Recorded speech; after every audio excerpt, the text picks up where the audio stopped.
pronouns and how they dress are important in their identity. When I don't see this, Even in this route of recovery, you get to real people, real stories, real recovery. I am Kat, and I'm on the road of recovery. My name is Megan. I'm from Columbus, Ohio, and I have 9.5 years in recovery. Well, thanks so much for joining us. Thanks If you for could having me. start off by sharing a little bit about growing up. To me, there's like no normal childhood for anyone, and I've learned that meeting people in the recovery community. But what I can say is it was like magical. Like being a child is such an amazing thing, and then until it's not. You know? Yep. I was raised by two strong people, but the broken people, human, and they were raised by broken humans. So addiction and mental health was very prevalent throughout my family, like up generations and generations.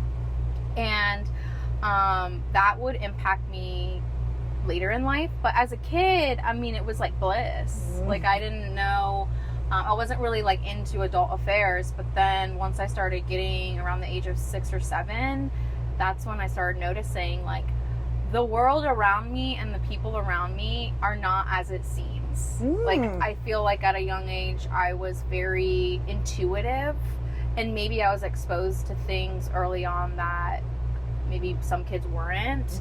And it started with this naivety and this like fun, and I was like super athletic. I was a tomboy, which again would play out later, because if you look at images of me when I was younger, I was wearing my brother's clothes, I cut all my hair off, and I was like, Mom, how did you not know I was a lesbian? But I had the best siblings, but there was dysfunction. There was certainly a lot of dysfunction, but one thing that my family valued was diversity. So I grew up in Grand Rapids, Michigan, and there was 500,000 people in the city I was in. So I grew up on this block where there was all different walks of life. And my parents were Christian, and they weren't super strict, but I remember growing up very familiar with shame and guilt. There was sort of an off balance with that, which kind of impacted me as an adult. But they were good people, and I moved to Defiance, Ohio, which is a dinky little town in Northwest Ohio. There's like 16,000 people, or there were at the time. And I'm like, why does everyone look the same? Like, where are my friends? Where's Taha, Maha, Genesis, Nikolai, like Heba, Ibrahim? Where are they? Like, there's Corey, you know? Right. But with that being said, like, it was a shock to my system, but people there were very loving, and being a new kid when I was 12 was very difficult, and this is the foreshadowing of my life. I had to adapt, and I was good at it. So Going from kind of an urban city to the middle of nowhere. I mean, I know where Defiance, Ohio is. It is the middle of nowhere. You have cornfields everywhere, and it's a small town. So that part of it, how did you guys pick Defiance, Ohio? Or did your parents, rather? it was my parents' job. It was my dad's job specifically, but they got a divorce like 6 months after we moved. Oh, wow. I had a huge resentment. I was like, couldn't we just stay? Couldn't you figure your shit out in Michigan? Right. But knowing what I know now, I know there's always a reason there's moves in the universe. So when did your use start? So I was dabbling in high school and college, but I wouldn't really call it addiction quite yet. Okay. I was familiar with addiction because my brother was an addict. So I saw his behavior, and I saw how substances can change somebody, because he would be a different person. I'm like, who are you? Why can't you just stop? I don't get it. So I was familiar with it, but I'm like, like that would never happen to me. So when I was in college in Columbus, I didn't feel like I fit in. That was a really hard time for me. Really? And that's where the adaptability had to come into play, because it was very hard for me to make genuine friends and connections. And I had a lot of insecurity issues. So guess what brought some of us together, smoking a little weed, drinking a little bit. And so it was a way for me to connect with people. Yet I wasn't using where my life was like unmanageable. It was just the door was opening to a world in which I had never been exposed to before. Okay. And so the first time I ever did what I would consider the drug that I was absolutely adored and in love with, which was an opiate, was with my roommate in college. And he was a track guy, and he would go to meets and then he'd have sore muscles and be like, I use these to chill out. And I was like, I'd love to try it. And I did. And quickly I was physically dependent. Within like 2 to 3 weeks, I was like, this feels great. Everybody should be doing this. I found like the secret formula to life. All my anxiety, all my worry, all my issues were solved instantly to me, and it felt great. He's actually passed, unfortunately. Mikhail, amazing man, but didn't make it through, unfortunately, like some of us don't. Right. And it just barrel rolled my life. I think a couple of months after that, I didn't have a source or a means to get drugs. So my other roommate had back surgery recently. So I was like, well, I'm going to hit her up. And I remember in my head thinking, this is really embarrassing for you to be like begging this friend to like give you something, but I didn't care. Yeah. And that's when I first knew, like, oh my God, I have this disease in which I am going to act out, and I do not care about the consequences. And every single month it just got like worse and worse until I was pretty much at my bottom. So did you drop out of school? I didn't. I finished. Finished? Well, that's an accomplishment. I finished, yeah. Fantastic. Honors. Well done. Well done. What's your degree in? Marketing and leadership and management. I was high as hell on my graduation. Okay. I look back at my photos and I told my mom, and she was like, oh, honey, I never knew. And I was like, that was the point. You weren't supposed to know that. Right. So how long did your opiate use last? 5 or 6 years. Okay. So can you talk about how you did that day in, day out, like some of that, because it's an expensive habit. Pills are not cheap, and the kind of progression of that. Yeah, I mean, at my worst, I think I was using $300 to $400 a day.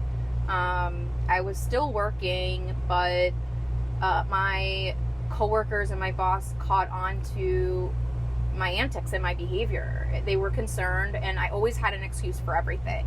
When it came to family or friends or my employer, it'd always be, oh, I changed medicines for my mental health. It makes me groggy. I'm not nodding out. It's because of my medicine or something like that. And I would be withdrawing in my office chair. I'd line up like 3 chairs and just like fall asleep on them until someone like came into the office, and I'd pop up and pretend like I could get my shit together. And I was hanging around. I was living a double life, so I kept some of my like key core friends that didn't know I was an addict, and then I had this whole double life of like drug dealers, murderers, just individuals that at the time I didn't really care. I was like, I need to get what I need. That's it. I just remember moments where I was connecting with different people to get means to get high, and I felt like a shell. I felt empty. One particular time I pulled up to a house and I was going to go meet an individual, for an exchange in a way, and to cop. And my mom was calling me while I was sitting in the parking lot, and I just looked down, and my phone's buzzing with mom on it, and I so desperately wanted to answer.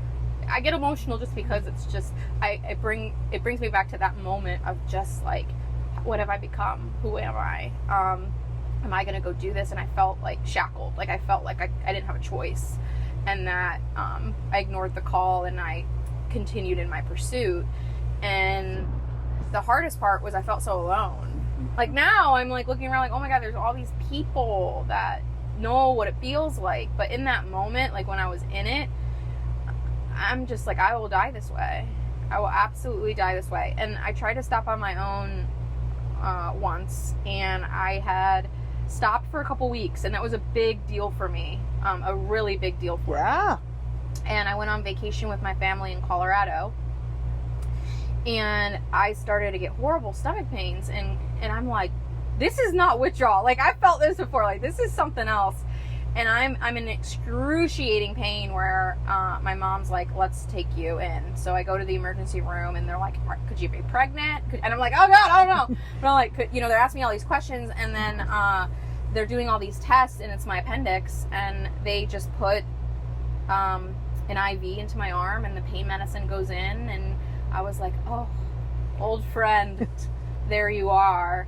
And I remember a comment my mom made when they gave me a script of Vicodin, like after my surgery was over, and she whispered to me, and she goes, remember, your brother has a problem with those, so just be careful, and I'm like, here she is telling me, like, worry about my brother when I'm like clearly this raging addict, right? And so I had like another refill, and I was off to the races all over again, and I was way worse than I ever was before that time. So what happened that you decided to do something different? Well, I told somebody for the first time, and it was my brother. And he helped me get on medical assisted treatment. And that was working for me to a certain extent, but I wasn't really doing the work. I wasn't really going to therapy. I wasn't opening the hood of the car and looking what was underneath it. And I thought, well, I stopped this drug. I stopped opiates, but I'm going to binge drink. And that's what I did. And I thought that would be like successful for me, but it really wasn't. I was in like a deep depression. So the turning point was, I had to go to New York for work. And during that trip, I didn't know what it was at the time, but now I know it was mania. And I think I was there for like 4 days, and I just knew something was really, really off. I felt really, really hyper and heightened and grandiose and all of these things, and I've never felt that before. So when I flew back home, my friends and family were really worried about me. I had a friend come over the next day, and I was in a full-blown psychosis. And I didn't know what that was at the time. I was delusional. I was hearing voices. I had, the Messiah, some textbook psychosis like situations were happening with me. Even my friends tell me that I look different. I held my mouth different. I was saying things that were like, this girl's got to be out of her mind high or something like that. It got so bad that they had to call cops to the house to be like, you got to get some help. And I didn't think they were real. So I was like, oh, come on in. Like, I thought it was like a dream. And I was fetal position in my bed. Like, I'm not going anywhere. You can't make me go anywhere. And then my friend came to me and she said, well, what the are you going to do? What are you going to do? If you're not going to go, what are you going to do? And I'm like, I don't know. So then I ended up going to the hospital, and I looked crazy. I had a big trench coat on that my brother had got from Goodwill. I had like moccasin slippers on. My hair was crazy. I was just, it was so vulnerable. I was so vulnerable at the time. They took me to the hospital. I was paranoid. I thought people were after me. It was a spiritual awakening for me, because at that moment I was like, I'm just gonna be honest, and I'm gonna just lean into every question and everything that's happening. That might have been the mania, but who cares, right? Right. Yeah. It got me there, and YOLO. Like, I'm not going back, and that's exactly what I did. So my first night in the psych facility was my first day in recovery. So you're in IOP and moved back home? No, I stayed in my apartment. Okay. Unfortunately, my brother was still living with me at the time, and he was in active use. Okay. He also struggled with schizophrenia. Okay. So being in early recovery with someone who's using is diabolically, like, the worst. Yeah. I struggled, and I think part of me wanted just to give up. But this is why I think peer support and, like, just the therapeutic value of people in recovery helping other people is like imperative is because there was a nurse at my IOP, and I would go to her and I'd be like, I can't sleep, I can't function, like give me give me something, give me medicine, like you don't get it, you don't understand me. Mm-hmm. And she I'd slam my hands on the desk and she's like, listen, I've been in recovery for 27 years. And she blew me out of the water. Like, she just, same with a guy who was a therapist in IOP. Like, I connected with him because he'd been there. And he said, listen, like, if you want this, you are going to have to make some really hard decisions. So that's what I did. I went home. I wrote a script of what I was going to read my brother about what he needed to do in order to stay with me. I stayed with a friend for 3 weeks, gave him that time to leave, and he didn't leave. And I ended up having to kick him out. And during that time, I was going to therapy every week. Mm-hmm. I was going to meetings. I was talking to people. They were probably like, "Oh God," But they wanted me to call. Yes. And I would, and they'd tell me every step of the way. I'd call and be like, "What do I do about this? What do I do about this? I don't know how to live." And they helped me. And eventually, I got to a point where I felt that stability, and I can't recall like the exact moment I like woke up for the first time and didn't think of drugs, but like I remember around the time where like that happened, and I was like, holy shit, I'm like, what? Like, this is crazy, because I never thought that was going to go away. Right. I always thought I was going to have the monkey on my back, and it was like each time I was vulnerable, every time I went through this hard, horrible decision, like it just started peeling back, and I started to be like, oh, I think I can actually build a sense of self. Like, I think I can do this. Absolutely. Yeah. Well, and I think you start to see changes in yourself. Mm-hmm. I know in early recovery, I used to always say things are getting better. And there was this one guy at a meeting that was like, things are going to be what they're going to be. Are you getting better or are you getting worse? And it's so true, because life throws a whole lot of things at you. And it's amazing. Sometimes I was able to deal with that and didn't use. And then, you put together some of those tools and start to build that recovery capital and whatnot. So, and having to tell somebody that you love very much, setting a boundary is difficult, and having to follow through with boundaries is even more difficult. Setting the boundary, I was good at setting the boundary, is then following through with it that I had the hard time with. So, and having a loved one that you care about very much with a substance use disorder, how did you start to address that as part of your healing? Yeah, I mean, there was so much codependency, specifically with the relationship with my brother and others around me, that I am naturally an empath, but what I realized that there is a difference in caring about someone in a healthy way and wanting to get them help, and then putting it on my shoulders as if I am responsible if something happens to him. So I got better at setting that boundary, although it was almost a fake it till you make it mentality. Like, when I would read him something, to get him to go, I felt like I was breaking on the inside. But I started to get more comfortable with that uncomfortability, that as an addict, like, I feel like I want to feel good all the time, and I want every conversation to be good, and I want everyone around me to be amazing. Yep. But that's just not realistic. I have to understand that there is going to be some really hard conversations, and not everything I have control over. So I have to say, like, what is my part in this? And a lot of times with like other addicts using, especially my brother, like, he has his own sense of a higher power or connection to the world, and he's his own he has his own self, and I am not responsible for all of that. I can make some suggestions.